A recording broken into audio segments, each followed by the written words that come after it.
ડાયપોલની વિષુવરેખા પર વિદ્યુત ક્ષેત્રનું સૂત્ર મેળવવા જઈ રહ્યા છે. તો ફરી પાછું આપણે ડાયપોલનું નિર્માણ કરીએ. તો -q થી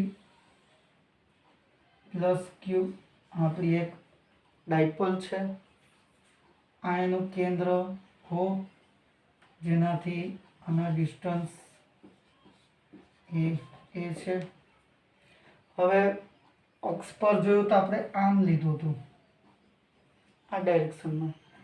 હવે આપણે વિષુવરેખા પર લેવાના છે, તો વિષુવરેખા એટલે આ ડાયરેક્શનમાં. તો આ O બિંદુથી કોઈ r જેટલા અંતરે અહીંયા કોઈ બિંદુ P આવેલ છે. તો આ P બિંદુ પર +q વિદ્યુત ભારને લીધે અને -q વિદ્યુત ભારને લીધે ઉદ્ભવતા વિદ્યુત ક્ષેત્રની આપણે ચર્ચા કરવાની છે. તો +q વિદ્યુત ભારને લીધે આ પરનું વિદ્યુત ક્ષેત્ર P થી r ની દિશામાં હોય છે. એટલે કે +q વિદ્યુત ભારને લીધે P પરનું વિદ્યુત ક્ષેત્ર બરાબર છે, તે વિદ્યુત ક્ષેત્ર જે છે સદિશ થશે. તો સદિશ હોય તો તેના બે ઘટકો બને. એક તો એને સમાંતર ઘટક, તો E પ્લસ cos થીટા ઘટક, અને બીજો એને લંબ ઘટક એટલે કે E માઇનસ સાઇન થીટા ઘટક બનશે.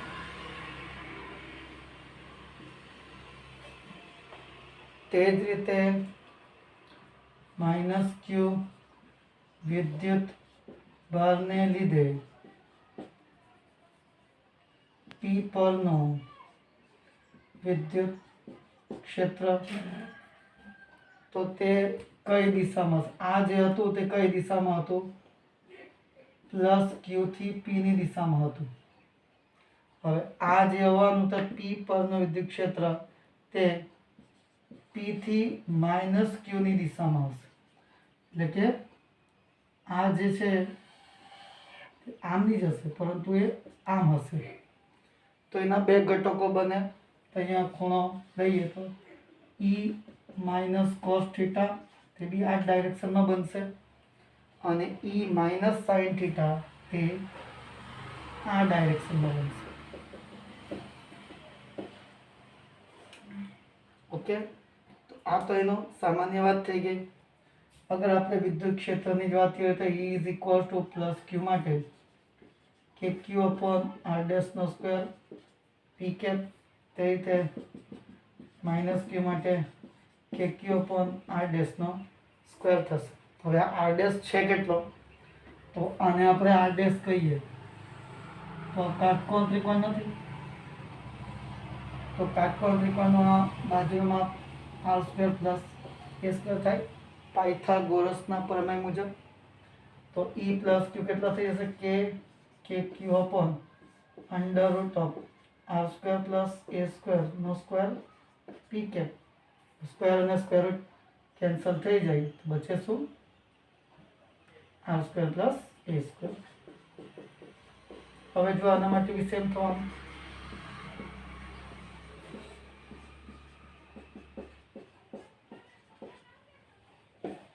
બરાબર.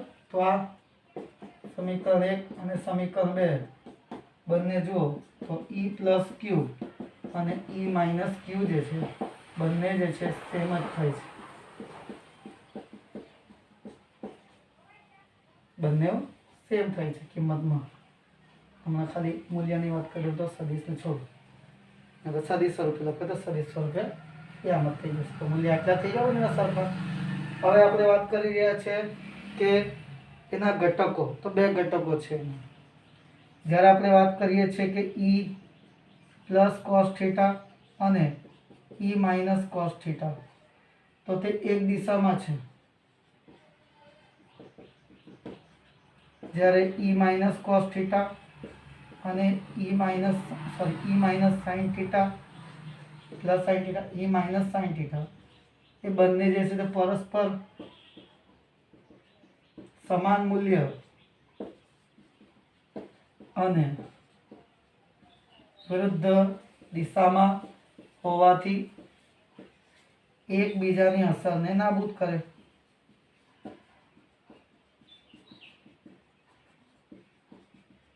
કેમ અસર નાબૂદ કરે? તો આ અક્ષ જે છે તેને લંબ છે, એટલે કે લંબ દિશામાં હોવાથી તે અસરને એકબીજાની નાબૂદ કરશે. તો બચ્યું હવે ખાલી કોસ થીટા. તો આપણું જે ટોટલ કોસ થીટા છે, સોરી, આપણું ટોટલ જે વિદ્યુત ક્ષેત્ર છે તે જે છે તે એની વિરુદ્ધ દિશામાં છે, પી ની વિરુદ્ધ દિશામાં છે. તો પી ની વિરુદ્ધ ડાયરેક્શનમાં તો કુલ વિદ્યુત ક્ષેત્રની વાતમાં તો E પ્લસ ક્યુ અને E માઇનસ ક્યુનો ટોટલ સરવાળો કરવો પડશે. તો E ટોટલ વિદ્યુત ક્ષેત્ર એટલે કે પરિણામી વિદ્યુત ક્ષેત્ર ડાયપોલની વિષુવરેખા પરનું વિદ્યુત ક્ષેત્ર તે વિરુદ્ધ દિશામાં આવશે, પીના વિરુદ્ધ દિશામાં. તો E plus q cos theta plus E minus q cos theta into પી કેપ. તો આ કોસ થીટા બંનેમાંથી બહાર કાઢી લઉં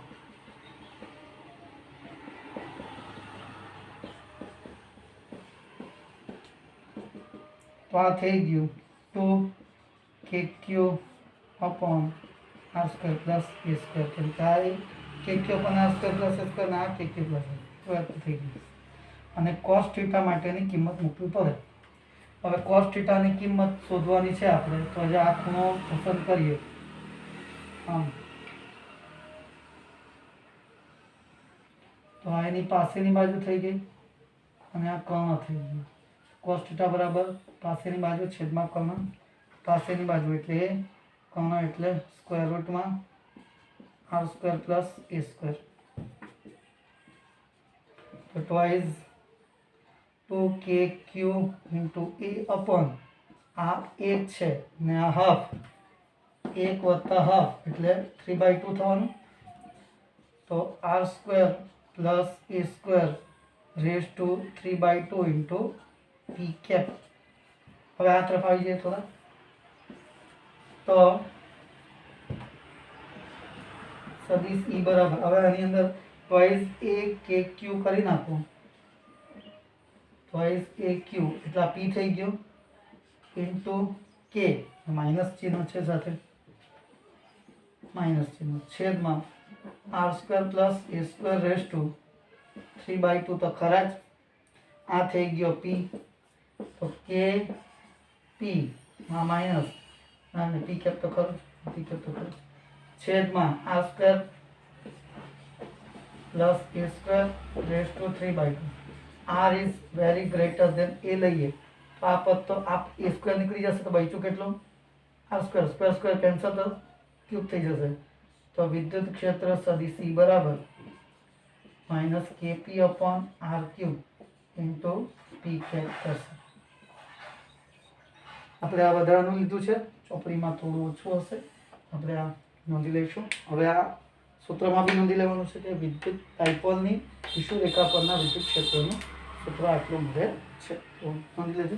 આજે આપણે બે થિયરી જોઈ લીધી, ડાયપોલની અક્ષ પરનો વિદ્યુત ક્ષેત્ર અને ડાયપોલની વિષુવરેખા પરના વિદ્યુત ક્ષેત્ર બંનેને નોટમાં લખીને તૈયાર કરવી, મોડે કરી નાખો. Thank you. આકૃતિમાં વિદ્યુત ક્ષેત્રના ઘટકો Ex બરાબર alpha x raise to 1/2, Ey Ez બરાબર 0. અહીં આલ્ફા બરાબર 800 newton per coulomb into metre raise to 1/2 છે. આ ઘનમાંથી ફ્લક્સની ગણતરી કરવાની છે અને ઘનની અંદરના વિદ્યુતભારની ગણતરી કરવાની છે.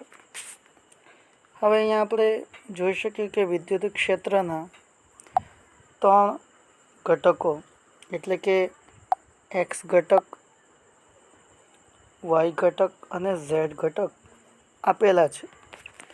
જે પૈકી આપણે વિદ્યુત ક્ષેત્રનો એક્સ ઘટકની કિંમત જ આપેલી છે, વાય અને ઝેડની કિંમત આપણે 0 લેવાની છે. હવે આપેલ જે ઘન છે, જે આકૃતિમાં દર્શાવેલો છે કે જેની દરેક બાજુ છે, મતલબ સમઘન છે, તેની દરેક બાજુનું માપ 0.1 મીટર છે. તો આપણે આ પરથી બધી કિંમતો લઈને ગણતરી કરવાના છે. તો ચાલો તો આપણે ગણતરીની શરૂઆત કરીએ.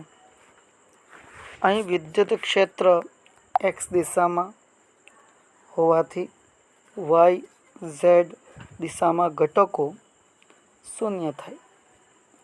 આકૃતિમાં જોઈ શકીએ કે જે ભાગ છાयांકિત છે, એટલે કે જે પડછાયાવાળો, મતલબ એક આ બ્લુ કલરનો જે સરફેસ આપણે બતાવી છે આકૃતિમાં, તે છાयांકિત ભાગ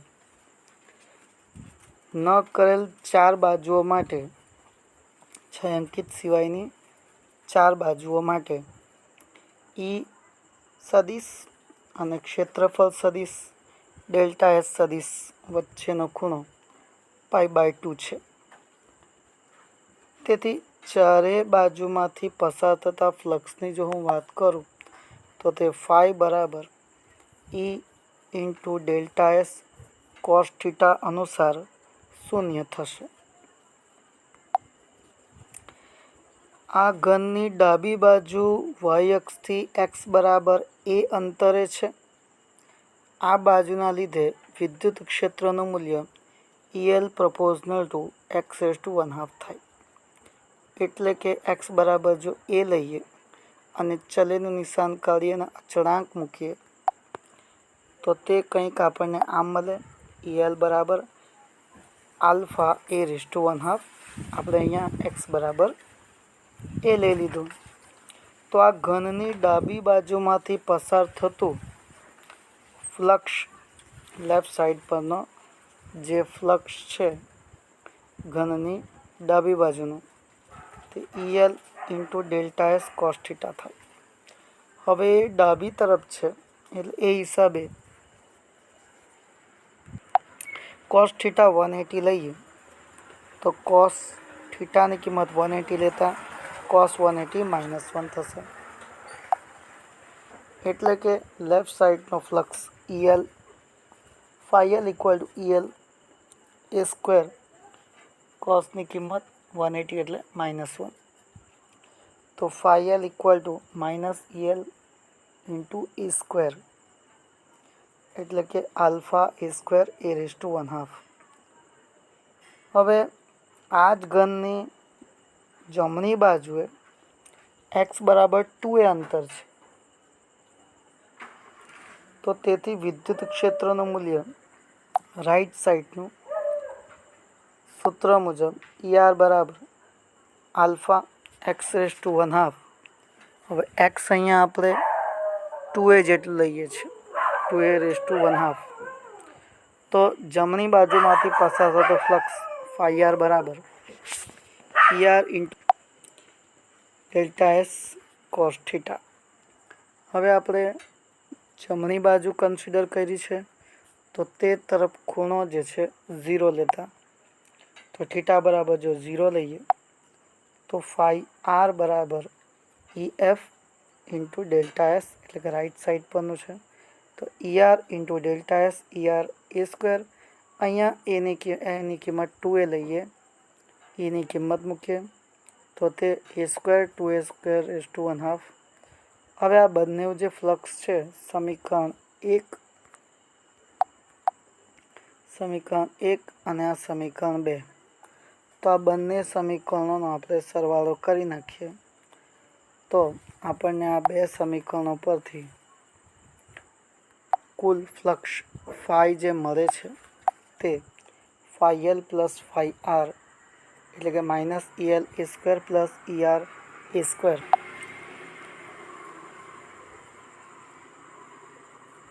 ER a² minus EL a² કરીએ, a² ને કોમન લઈએ, ER માઇનસ EL, ER અને ELની કિંમતો મૂકીએ. ERની કિંમત છે આલ્ફા 2a⁻² અને ELની કિંમત આલ્ફા a⁻². a⁻² બંનેમાં કોમન બહાર કાઢી લઈએ. √2 - 1 કાઉન્સની અંદર રહેશે અને બહાર જે છે સરવાળો કહીશું તો 5/2 થશે ઘાતમાં આલ્ફા e⁵/2 કૌંસમાં √2 - 1. હવે આલ્ફાની કિંમત 800 છે, એની કિંમત 0.1 મૂકીએ, √2ની કિંમત 1.414 1માંથી બાદ કરીએ તો અંતે જે છે 800 ગુણ્યા 0.00316 ગુણ્યા 0.414 તો 1.0465 એટલે એનો ફ્લક્સ જે છે તે નજીક 1.05ની આવે, 1.05 ન્યૂટન ઇન્ટુ મીટર સ્ક્વેર પર કુલમ. ચાલો આ એક ભાગ થયો. હવે આના બીજા ભાગ પર જઈએ. બીજા ભાગની અંદર આપણે એના વિદ્યુતભારની ગણતરી કરવાની છે. તો ગૌસના નિયમ પરથી ઘનની અંદરનો વિદ્યુતભાર, તો ગૌસનો સૂત્ર જે છે તે છે flux phi is equals to q upon ε0. આપણે આ ક્યુ શોધવો છે તો ક્યુ બરાબર ε0 ઇન્ટુ ફાઈ કરવા પડે. હવે ફાઈની કિંમત આપણે શોધી છે 1.05 અને ε0 8.85 ઇન્ટુ 10⁻12. તો ગુણાકાર કરીએ તો 9.29 ગુણ્યા 10⁻12 કુલમ થાય, એટલે કે ક્યુ જે છે 9.3 ઇન્ટુ 10⁻12 કુલમ જેટલું થશે. તો નોંધી લઈએ આ કિંમતો આપણે. તો આ રીતે આપણો જે ક્વેશ્ચન છે તે સોલ્વ થાય છે. નોંધી લો.